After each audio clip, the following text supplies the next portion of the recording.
So magandang araw mga kasipat. So ngayon ay hapon na naman. So mamaya pagdilim ay susubok ako ulit mag-dive. So nagbabalik nga po pala ulit ako mga kasipat. So sana biyayaan ni Lord ngayong episode na to. So samahan niyo ako mamaya mga kasipat sa pag-dive sa ilalim ng dagat. So kita-kita na lang mamaya. So mga kasipat, nandito na ako sa dagat. Lalakad lang ako konti, tapos magda-dive na tayo. So simulan na natin to pagtapos ng intro.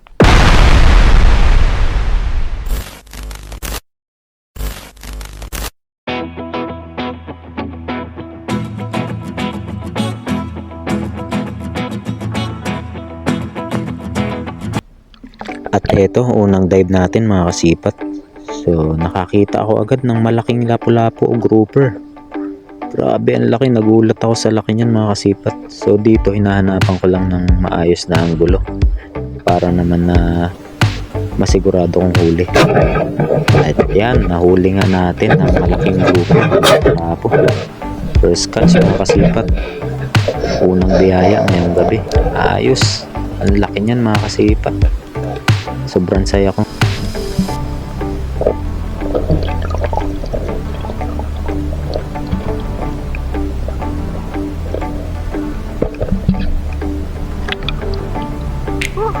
Laki mga kasipat. Ayos.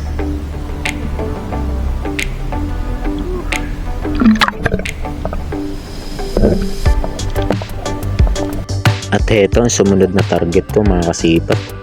Isa itong danggit o white spotted rabbit fish. So good size na rin ito. Hindi sobrang lapad, hindi sobrang laki, pero pwede to pang ulam mga kasipat. So hinahanapan ko lang ng maayos na anggulo para hindi makatakas or makawala itong isda na to. Ayan, huli. Sa pulkang danggit ka, titigil-tigil ka pa ha.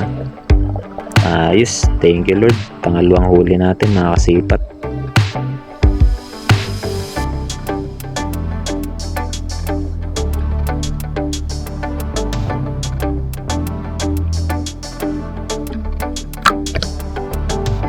At dito mga kasipat, may nakita ulit akong isda.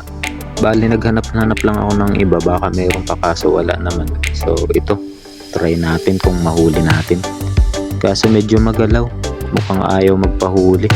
Red big eye snapper nga pala yan mga kasipat.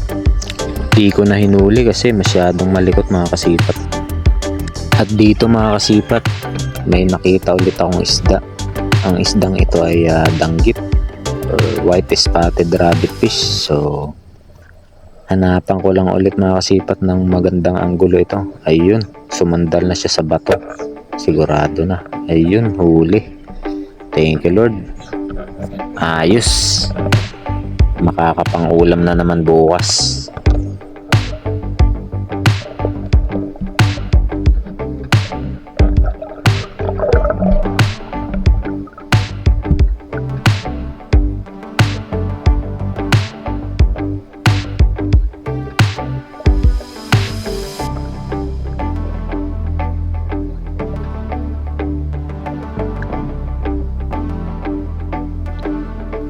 At dito mga kasipat, may nakita na naman akong danggit. Aba, parang puro danggit ngayon ang nagpakita sa atin ha. Hindi ba pwedeng dagdagan yung grouper? Pero ayos na to, masarap na isda din to mga kasipat. Good size na rin yun, nakita ko na yan ulit. Hindi siya gaano kalakihan, hindi kalaparan, pero ayos na nga pang ulam yan. Sarap na yan sa bawan o prito mga kasipat. So hinahanapan ko lang ng maayos na tiyempo at ayun, sinapol nga natin. Sinipat natin ang ayos at yan, huli. So salamat Lord. At dito mga kasipat, may danggit na naman ako nakita. Kaya ayan, napakasa agad ako ng pana. Tapos ayan, hinanapan ko agad ng maayos na angle. Good size na rin yan. Pero sana sa susunod, mas malala pa dito ang makita natin mga kasipat, yung mga isang dangkal na ang lapad, para ayos na ayos. At sana sa susunod makabenta na rin tayo. Kasi mga nahuli ko lang mga kasipat, laging pang ulam. Pero pinagpapasalamat ko na yun sa kay Lord. Kasi biyaya na yun. Sobrang saya ko na dun. Pero mas maganda kung bibiyaan tayo ng pambenta. Mas magpapasalamat pa tayo. Lagi lang tayo magpasalamat. At yan, ayos. Heto, another dive na naman mga kasipat. At may nagpakita na naman na danggit. Ayan, nakakatawa naman, puro danggit ng mga nagpapakita. Mga class A din to na isda. Napakasarap nitong iprito, sinabawan. Ngunit napakasarap din mga kasipat na makatinik. Kaya ingat-ingat lang sa mga kapwa ko diver dyan o espero.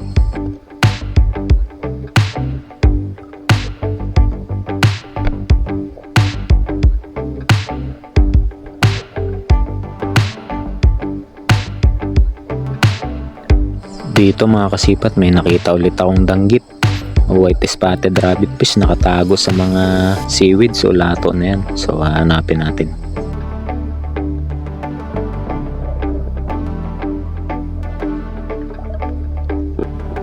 At dito nakita ko na siya mga kasipat, kaya pinana ko kaagad. Ayan, huli kang danggit ka. Ayos, salamat Lord. Sumabit pa sa lato. Ayan, huli. Good size na yan.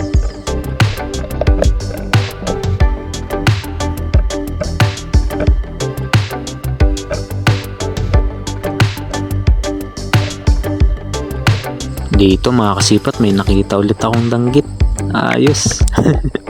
Nakakatuwa naman, sobrang saya ko. Ayan, lantad na lantad. Ganda ng pwesto. Ayan, sapul kang danggit ka.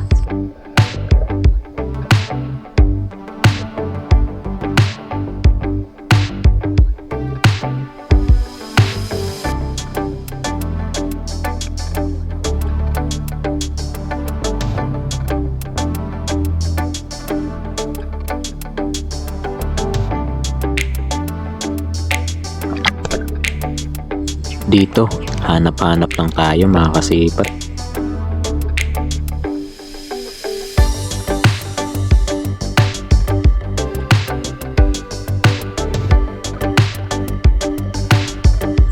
At yun nga, may nakita tayong lizard fish o tuko. Ayos. I-headshot natin yan. Pag nga pala nakakita kayo ng gantong isda mga kasipat, ay sa ulo nyo tatargetin para sureball na huli. Gaya ng gagawin ko. Panoorin nyo. Ayan, no? Digay huli, sapul sa ulo. Diretso patay mga kasipat. Ayos.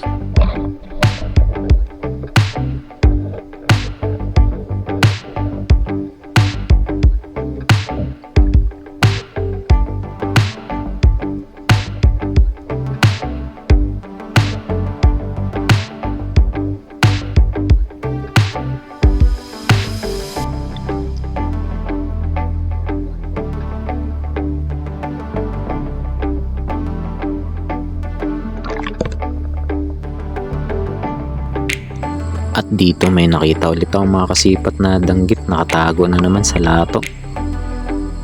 Ayun, makislap, nangingintab. Ayun, nakahanap ako ng maayos na pwesto. Ayos na ayos ang higa niya. Ayan, sapul kang danggit ka, huli ka ngayon.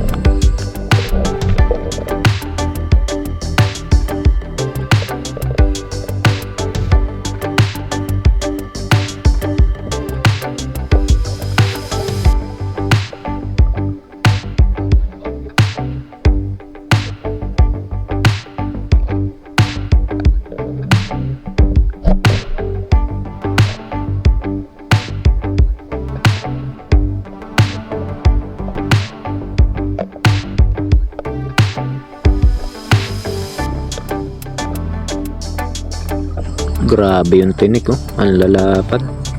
Tsaka ang tutulis. Nako, pag natinikan nito. Kayo ba mga kasipat?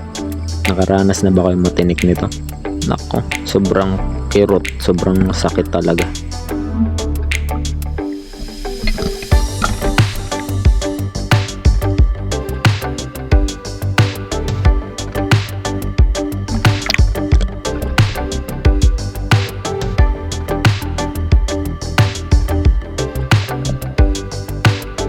At heto na naman, may danggit na naman nagpakita mga kasipat. Nakapatong sa lato, seaweeds. Ganda ng pwesto. Sureball na to na mahuli natin. Tingnan nyo.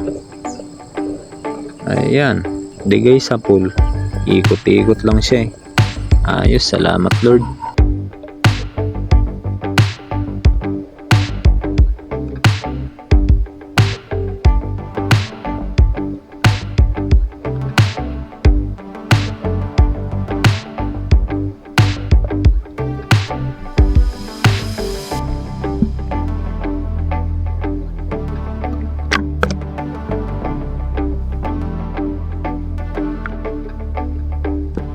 At dito nga mga kasipat, may nakita na naman ang danggit.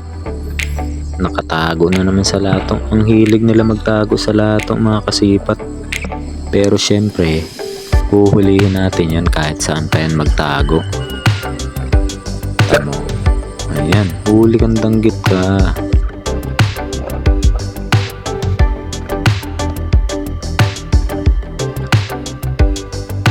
Labas ang abdo niya mga kasipat eh, no? Kulay berde. Grabe ang tama.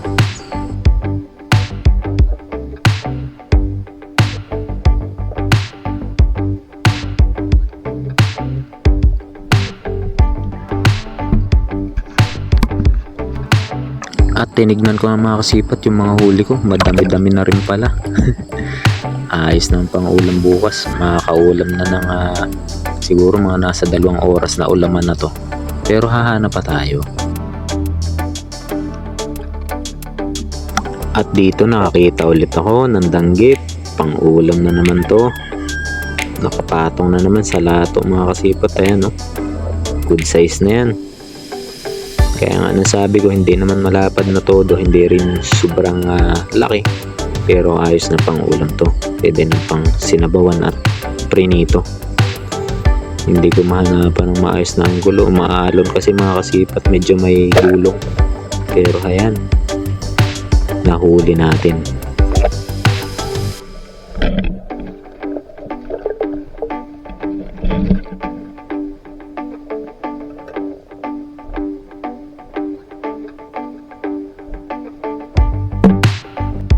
Tapos dito mga kasipat, may nakita tayong manitis.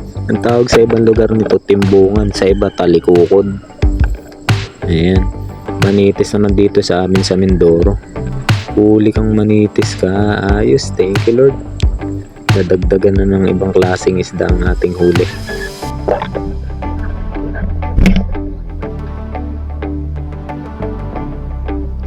Ayan no, ganda ng kulay. Naninilaw. Tapos yung mata niya mapula-pula, grabe. Ganda talaga ng itsura at kulay ng manitis pag nailawan ng flashlight sa ilalim ng tubig. Ayan, good size na yan mga kasipat. Tapos nakakita ko mga kasipat ng grouper. Ayos, laki.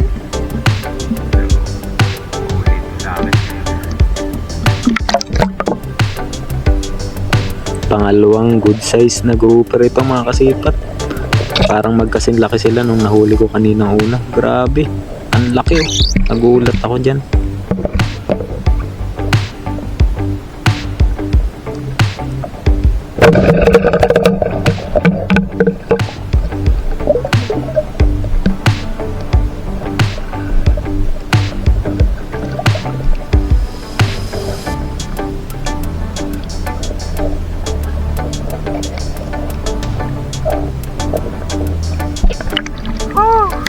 Laki.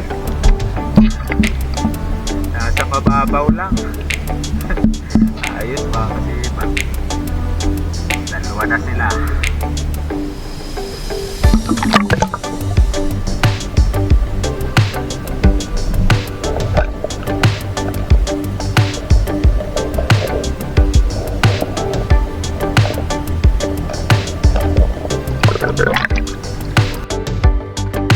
Dito tinignan ko ulit yung mga huli ko mga kasipat, mas marami na compare sa kaninang nauna. Dami, ang bigat na rin mga kasipat, siguro mga nasa 1 kilo na tong mahigit. Ayan, dadagdagan pa natin yan. Dito mga kasipat, nakakita pa ako ng nagde-date yata to. Balatan tsaka lupo, yung isa ring delikado kung makatinik na isda, madaming tinik kasi yan, lagnat ka dyan pag natinik ka. Ayan, magkadikit sila. Dito mga kasipat, naghanap-hanap ako ng matatarget.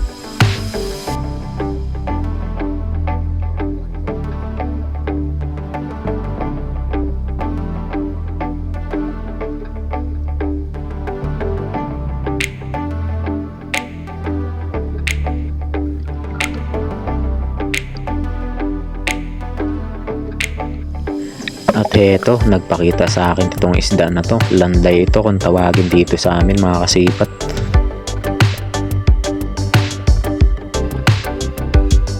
Ganda ng pwesto nyo. Sa pool kang landay ka.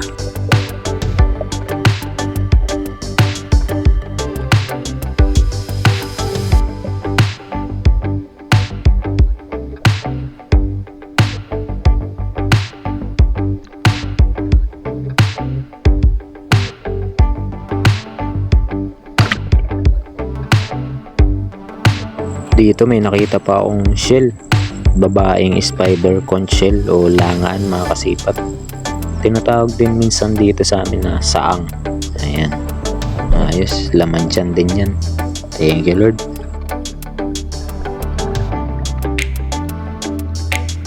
Tapos dito may napana ako mga kasipat na red big eye snapper. Siguro yan yung kaninang makulit na nagpapahabol sa akin. Ang ganda ng kulay, pulang-pula, tapos sa may bandan siyan namumuti, nangingislap. Huli kang red big eye ka, kulit na kulit mo kanina. Siguro ito nga yung kanina. Ayan, sarap niyan, inihaw. Tapos dito mga kasipat, nakita ko ng grupo ng sumbilang. Ang tawag ng iba dito, patuna. Ang English dito ay eel-tail catfish. So di ko na hinuli kasi pauwi na ako. Mahirap din naman kasing huliin yan kasi madulas. So uuwi na ako mga kasipat kasi grabing lamig na rin, giniginaw na ako. So maglalakad na ako papunta sa bahay. Ayan, nandito na ako sa may tabi. Tapos kita-kits na lang tayo mamaya mga kasipat sa bahay. Papakita ko sa inyo yung mga huli ko, lahat. So ayan, malapit na ako sa may kalsada. Lamig. So nakalampas na ako mga kasipat sa may kalsada at nandito na ako sa daan papasok sa bahay namin. Sinalubong ako ng mga alaga naming aso. Tuwan-tuwa yung mga aso. Ayan, ayos. Papakita ko sa inyo mga kasipat yung mga huli ko pagpasok ko sa bahay at pag nakabanlaw na ako. So maraming salamat nga pala sa mga silent viewers ko dyan na nanonood at nagla-like ng mga videos ko. Salamat din sa mga solid supporters ko dyan na nanonood at nagla-like at hindi nag-i-skip ang ads sa mga videos ko. So sana patuloy nyo pa rin po akong suportahan at tulungan. At eto na mga kasipat yung mga huli ko. So dun sa mga bago sa channel ko nga pala, libreng-libre lang mag-subscribe at i-click ang bell button. At shoutout nga pala sa ating FB page star sender na si Texon Enero Rodel. Tsaka shoutout sa kay Sir Gonpog sa Dansa, kabarangay namin dito sa Taymaan. So maraming salamat sa inyo mga kasipat. So ingat-ingat po lagi at sana patuloy pa rin po kayong sumuporta at lagi lang magdasal. So maraming salamat po ulit. God bless.